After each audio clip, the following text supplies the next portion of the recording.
What's going on, guys? College Lefty Gaming, and in this video I have for you guys the event gameplay once again, starting at 6 wins. I hope you guys enjoy.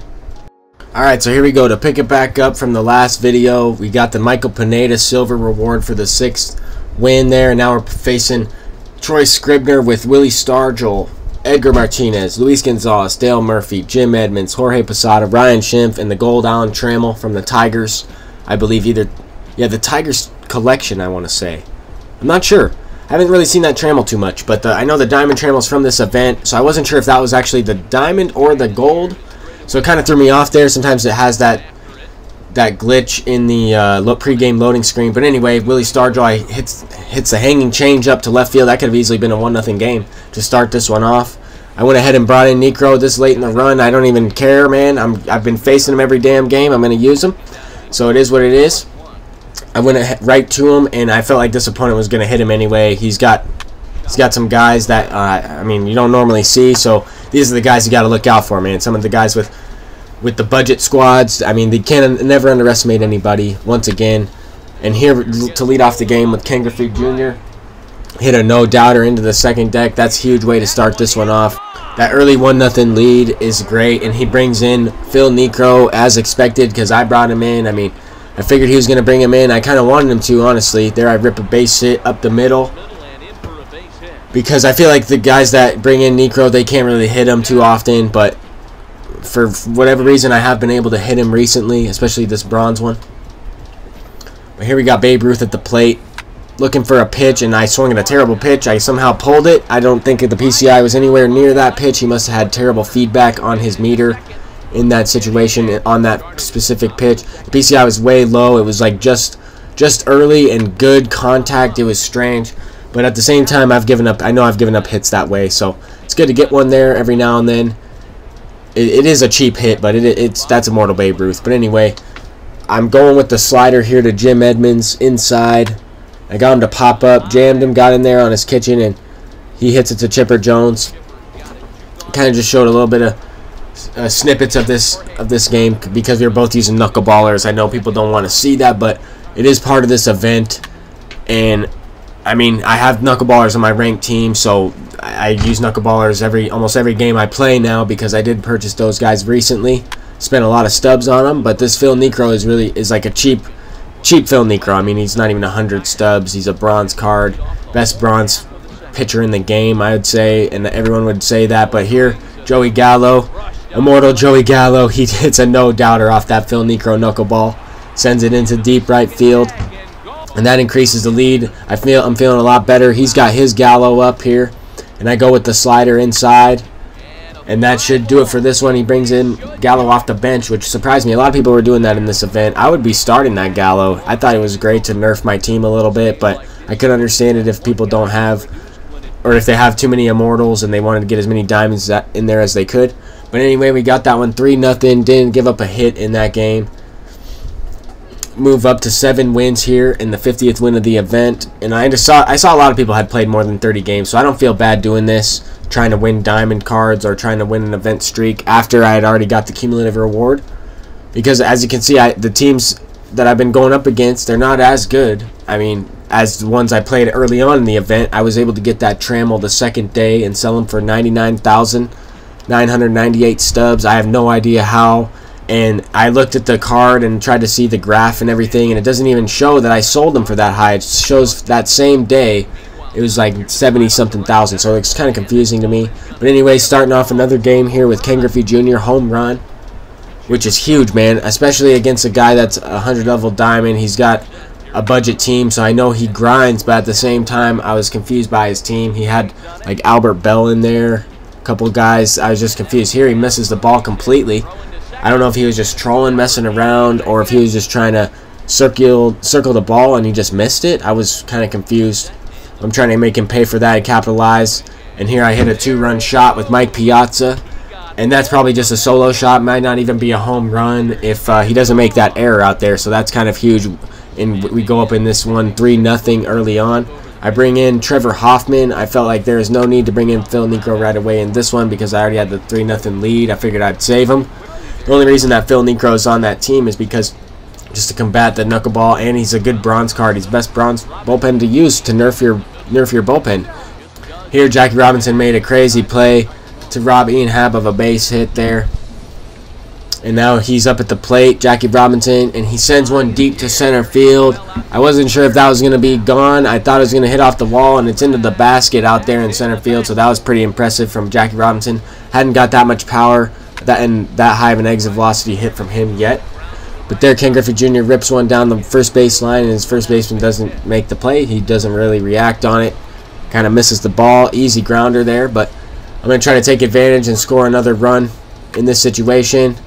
And I hit one right up the middle with Babe Ruth. The second baseman does make the play there. Got a great animation. Makes the play on a lunging effort.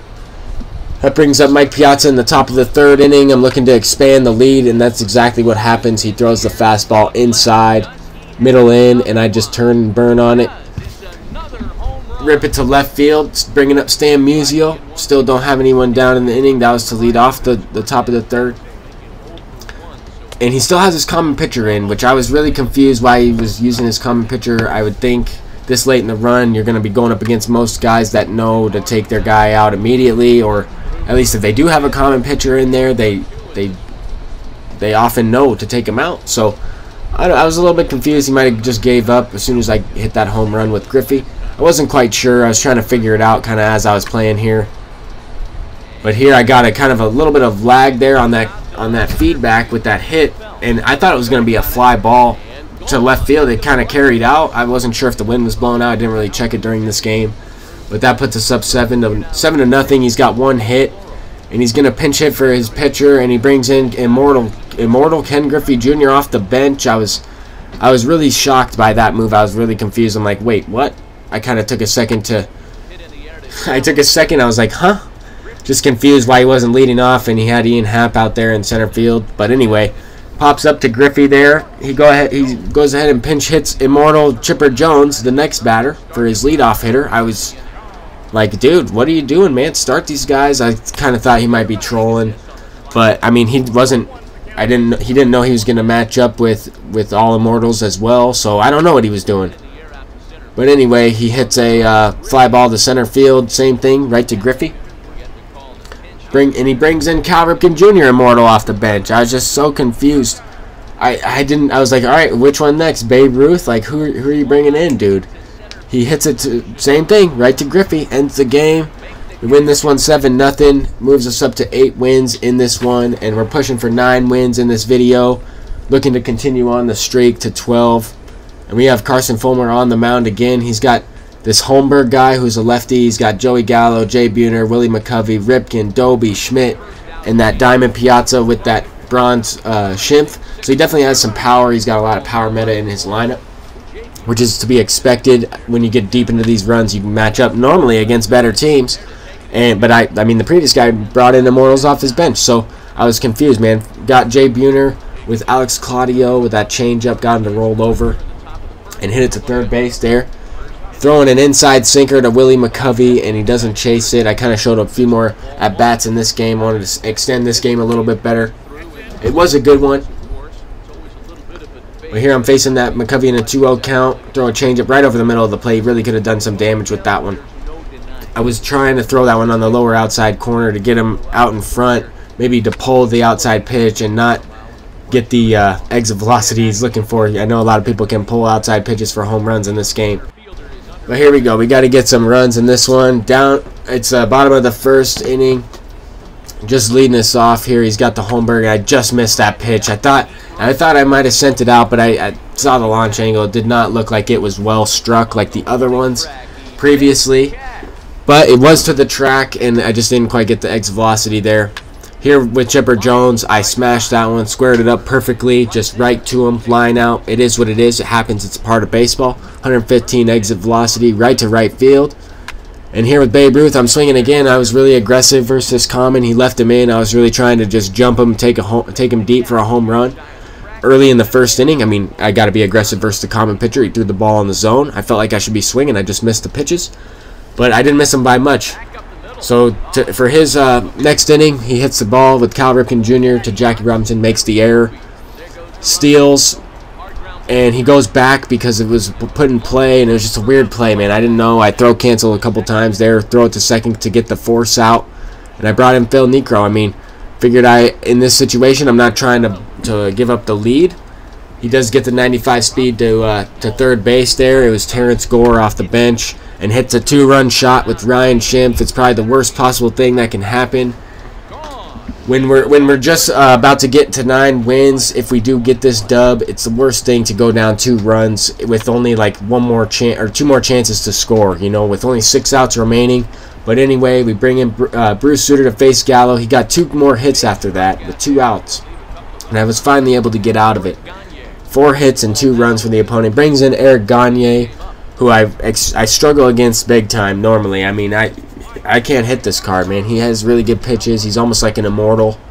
I just, for whatever reason, have a tough time hitting him. Here he steps off. I wasn't sure if he maybe picked a fastball and he wasn't trying to throw that pitch. So I was not looking for a fastball in that situation. He could have been messing with my mind, but there he went with a splitter, I believe. It was either a splitter or a changeup. I hit it right up the middle. I bring in it was a Vulcan change. So I bring in Terrence Gore to pinch run for Piazza. I'm going to go with that Higo Shiaka guy as a catcher. I definitely botched his name. He's a common catcher. I don't really know too much about him. Haven't really heard of him, but I was using him in this event as a backup just in case if I needed to bring in Gore for Piazza and this situation actually happened. So it worked out perfectly. That's why I always carry a second catcher on the team, or at least try to for some of these events. Not really so much ranked seasons, but here I was looking for a fastball up in the zone. He throws one up and away, hit it up the middle, and that cuts the lead in half there, 2-1. That's pretty big with only a few outs remaining, and we don't have any outs in this inning, which is also huge. Here Cal Ripken Jr. squares one up and blasts one to left field. I wasn't sure if it was going out, but because his fielders were not reacting, I knew it was gone. I was extremely hyped. I could not believe that I came back and scored 3 runs as soon as he scored 2. But just as soon as I say that, he gets a falling base hit up the middle off of Eric Gagne, who I just brought in to face the Jay Buhner card. And I'm thinking, here we go, man. I just blew some ranked games with Gagne. I'm about to blow a game here in events and lose my streak.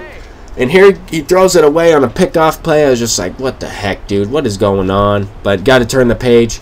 Go with the fastball inside to Cal Ripken, and he's stealing third base. I got a green perfect throw, and Hiyogashaki, whatever your name is, dude, you botched that throw, and he got in safely with Byron Buxton as his pinch runner. Luckily, I threw this dot of a curveball that was actually really terrible of a pitch. He swung right through it. I think I might have slide stepped on that. I don't know. It was just a weird curveball. And got him to roll over here with Bronstein Musial to end the game. It was just a crazy game, man. I was just hyped from coming back. So I was able to get to 9 wins during this run here, and I'm hoping to finish it off at 9-0. I'm hoping to get these last 3 wins and finish it off, trying to get 1 more diamond before this event run ends. At this time, I'm in California. I will not be back until a few days from now, so that's why there haven't been any live streams. But until the next one, I'll see you guys later. Peace.